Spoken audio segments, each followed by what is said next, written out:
Hey guys, in this video we're going to be talking about the TEK bow that you unlock in Ark Genesis 2. So you should know that the TEK bow is unlocked at level 116. Unfortunately, if you are not this level and you don't have this engram, even if you do get the TEK bow, you will not be able to use it without having the engram and being level 116 at least. So it's going to be quite a difficult thing to get. But if you do manage to get to a level 116 and get your TEK bow, things you should know is that the TEK bow uses element shards as a ammunition. So each element shard will be used as an arrow, essentially. So the TEK bow has 4 different modes that you can use it in. So if I bring it back up here, you'll see the first one that you start out with is the metal arrow projectile. This one is your typical just arrow. Think of it as a compound bow that can shoot. And obviously this is a primitive one, so I'm not that great at aiming, but it does about 294 damage, and this is just a primitive one. There is no damage boosted settings. This is basically normal. If you press R, you can cycle the different modes. So the next one is the explosive arrow, which does less damage, but will damage anything around the target that you're trying to shoot. Let me try find an example of this. So let's get these two things to aggro me over here. You can see it explodes twice. Let's see, I'm going to get them right over here and shoot on the ground, but like in front of them, you can see it basically explodes and hurts both of them, but not for a whole lot of damage. So I don't think this one is highly helpful or good in that fact. I do believe it has been nerfed though, so it's not as strong anymore. The next mode is my favorite, the tranquilizer arrow. Now this one is actually quite good. But before I talk about it, I want to show you the final mode because I want to test some tranquilizer things and talk about that further on in the video. So if we go to the fourth and final mode, it's the flame arrow. This obviously has a fire effect. So when you shoot things, it will set them on fire and they will take burning damage over time. So yeah, that's quite nice actually. It doesn't burn for too long, but it's definitely an interesting weapon to have since element shards are so easy to get on Ark Genesis 2. It's actually a really cool bow and weapon to have.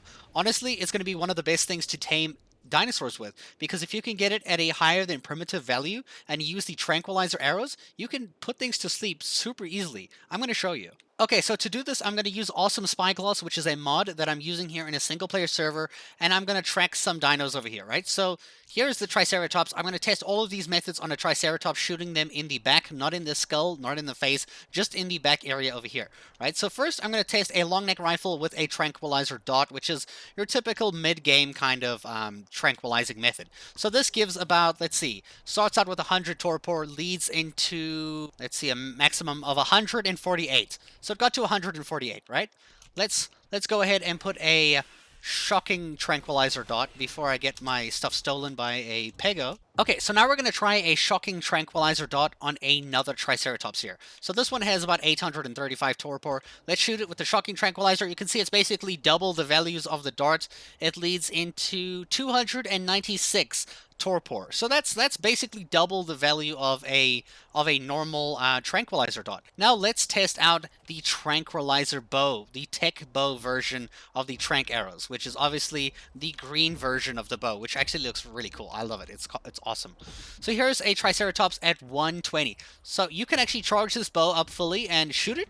And let's see, it looks like it acts like the middle ground for a, because you can see it goes to about like 225. So it's between a tranquilizer dot and a shocking dart. But the big thing that you don't know about here is that you can spam shots here so quickly. And because it only uses element shards, it's actually really easy to get. So you can just go crazy, dude. Like you're taming a T-Rex or trying to knock a T-Rex out or something, you're going to do this super quickly. And you can charge up shots here so damn fast, dude. There we go. It's a sleeper already. In fact, it's actually so hard to not accidentally shoot it and ruin its taming effectiveness. And that's how you apply 2,000 torpor in a few seconds. It doesn't have the drawback of you having to reload the gun like this and wait and wait and wait and then get your next shot and then wait and wait. You can just spam. You just literally just like click the first one and then you can just get it into a spam mode like this and you just yoink it, dude. It's absolutely crazy. And because it actually shoots so fast, you can actually use it quite effectively. Now, of course, if you get a better TEK bow other than primitive, because all of these weapons that I use here are primitive quality, so they're like the base, the lowest amount that you can get. If you get it in higher quality, you can put things to sleep even faster. I believe the primitive one here is already so strong, so getting a higher quality one, like an Ascendant TEK bow, you'll be putting things to sleep way too quickly. My favorite thing about the TEK bow is obviously the tranq arrows, and I hope you can see why. Let me know in the comments below what you think of the TEK bow, and I'll see you guys in a future video. Thank you so much for watching.